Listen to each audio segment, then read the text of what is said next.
Hello what's up, क्या हाल चाल? तुम सब बढ़िया ही होगे, मैं भी बढ़िया ही हूँ। तो मैंने ये वीडियो ना पहले भी रिकॉर्ड की थी, पर पता नहीं रिकॉर्डर को क्या हुआ और मुझे फिर से रिकॉर्ड करनी पड़ रही है। बट कोई नहीं। तो जैसे पिछले चैप्टर जो मैंने अपलोड किया था वो यूट्यूब ने रिस्ट्रिक्ट कर दिया, तो उस चैप्टर का मैं थोड़ा समरी दे देती हूँ कि उसमें हुआ ही क्या था। उसमें जेक्योंग और डॉग डैन के बाद जब ये सब चीज़ें हो जाती है तो और डॉक्टर डैन जेक्योंग को बोल रहे होते हैं कि मैं सिर्फ आपके लिए एक टूल हूँ, अब आपका मेरे से काम हो चुका है तो मैं यहाँ से जाता हूँ। अब ये जो नेक्स्ट चैप्टर है इसमें जेक्योंग डॉक्टर डैन के बारे में सोच रहा होता है कि उसने मुझे ऐसे क्यों बोला और उसके बोलने का मतलब क्या था। वो कह रहा कोई नहीं, मैं इन सब चीज़ों से मतलब नहीं रखता हूँ, मुझे फिर से वर्ल्ड चैम्पियन बनना है और वर्ल्ड चैम्पियन बनने के लिए मुझे डॉक्टर डैन की ज़रूरत पड़ेगी, तो मुझे कैसे भी करके उसके फेवर जीतने पड़ेंगे।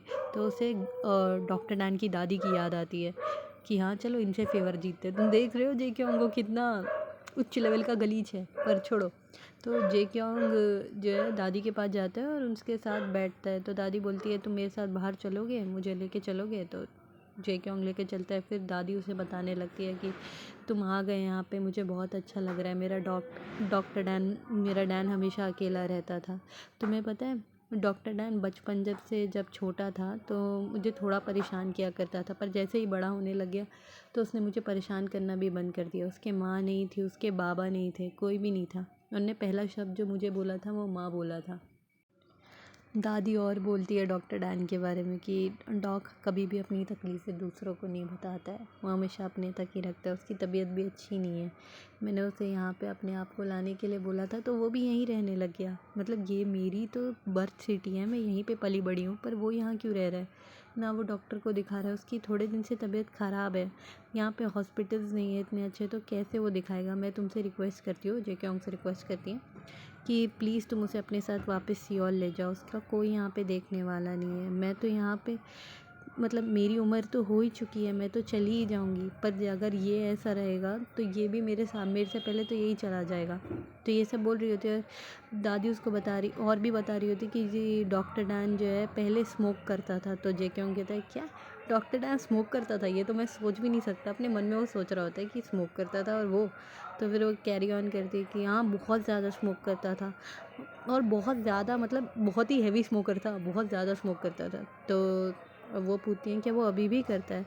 तो कहते हैं कि नहीं, मैंने उसे करते हुए नहीं देखा। वो कह रहे अच्छी बात है, वो हमेशा बाहर रहता था मुझसे, तो टेंशन की वजह से स्मोक किया करता था, वो अपनी हेल्थ पे बिल्कुल ध्यान नहीं देता। अभी उसकी थोड़ी दिन से तबीयत भी ख़राब है, तुम उसे प्लीज़ एक बार अपने साथ डॉक्टर डैन को लेके चले जाना। तो ये सब बोल रही होती हैं और जो क्या मन में सोचा होता है, तभी मैं सोचूं वो इतना ऑफ क्यों दिख रहा था, उसकी तबीयत ख़राब चल रही है। तो बाहर से ना कुत्ते की भौंकने की आवाज़ आ रही होती है। तो जेक्योंग सोचता है ये कुत्ता क्यों भौंक रहा है, तो बाहर जाके देखता है तो देखता है कि डॉक्टर डैन कहीं खुद ब खुद चला जा रहा है। तो डॉक्टर डैन के पीछे जेक्योंग भी चल देता है कि क्या हुआ इसे, और वो पीछे से उसे आवाज़ दे रहा होता है ये डॉक्टर डैन क्या कर रहे हो तुम, कहाँ चल रहे हो? उसके पास आता है, वैसे ही वो गिर जाता है। तो कहते हैं क्या ये बेहोश भी हो गया इतनी जल्दी? तो वो उसे उठा के वापस उसके घर में लेके आता है, क्योंकि दोनों नेबरहुड में रहते हैं, दोनों पड़ोसी हैं, मैंने तुम्हें बताया था। तो उनकी पड़ोसी जो होते हैं मकान मालिक, वो बाहर निकल के बोलते हैं क्या फिर से डॉक्टर डैन स्लीप वॉकिंग करने लग गया? मैंने कब कितना मना किया है इसे कि इतना ना पिया करे, इतना पीता है, मुझे लगता है किसी ने इसे पोजेस कर रखा है। और यहीं पे चैप्टर ख़त्म होता है। Hope you like it. देखो मैंने पिछला चैप्टर डाला था, वो वीडियो कट गई एंड कुछ नहीं कर सकते उस पर, मैंने थोड़ा प्रीव्यू दे दिया तुम लोगों को। एंड यस, चैनल को सब्सक्राइब कर लेना एंड बाय।